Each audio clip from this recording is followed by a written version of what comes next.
My name is Emma Thompson, and what I'm about to share is an experience that still haunts me to this day. It happened 2 years ago when I moved into an old house in a small town called Maplewood.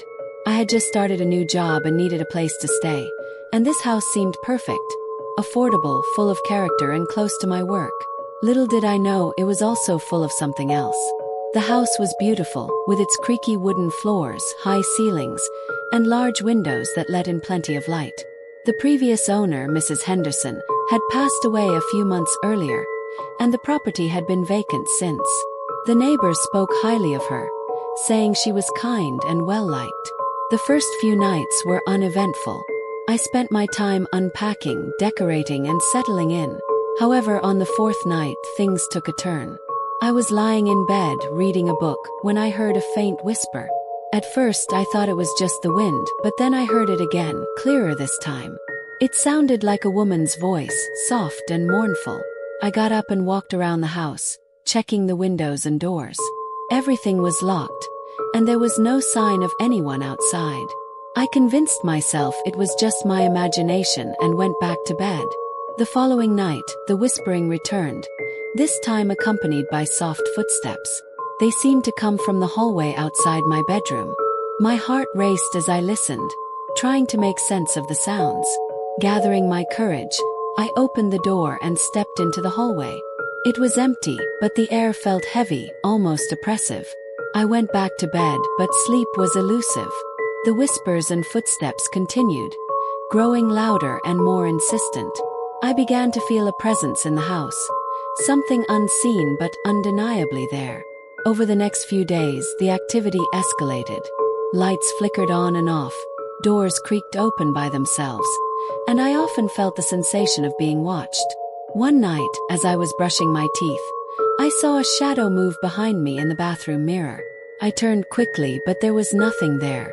The air around me grew cold, and I felt a chill run down my spine. That night, I barely slept, my mind racing with fear and confusion. I decided to do some research on the house's history. What I found was both fascinating and terrifying. In the early 1900s, a young woman named Margaret had lived there with her husband. Tragically, she had died under mysterious circumstances, and rumors of her ghost haunting the house had persisted ever since. Armed with this knowledge, I decided to try and communicate with her. One evening, I sat in the living room with a candle and quietly spoke, addressing Margaret. I told her I meant no harm and just wanted to understand why she was still here. For a few minutes, there was silence. Then, the temperature dropped noticeably, and I felt a cold breeze brush past me. A soft voice whispered, "Help me." My heart pounded as I listened. "I'm trapped," she continued, her voice filled with sorrow. I asked how I could help, but there was no response. The air gradually warmed, and the presence seemed to fade. Over the next few days, I made it a point to talk to Margaret, assuring her that I was there to help. The activity in the house lessened, but I could still feel her presence. One night, I had a vivid dream in which Margaret appeared to me. She looked distressed and pointed towards the basement. The next morning, I mustered the courage to go down to the basement, a place I had avoided since moving in.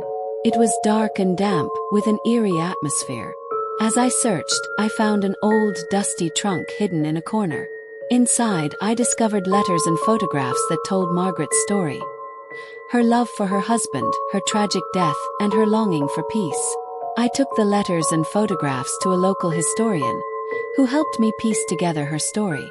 Margaret had died suddenly, likely from an illness, and her husband had been heartbroken, keeping her memory alive through these mementos.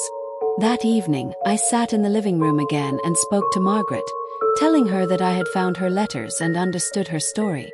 I promised to keep her memory alive and take care of the house she had loved so much.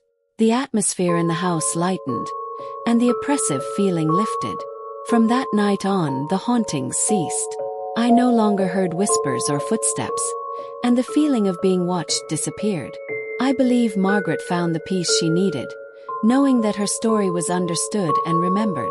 I still live in Maplewood Manor, and I often think of Margaret. I feel a sense of connection to her, a bond formed through our shared experience. If you ever find yourself in an old, historic home, listen to its whispers. Sometimes the past lingers, and all it takes is understanding and compassion to bring peace.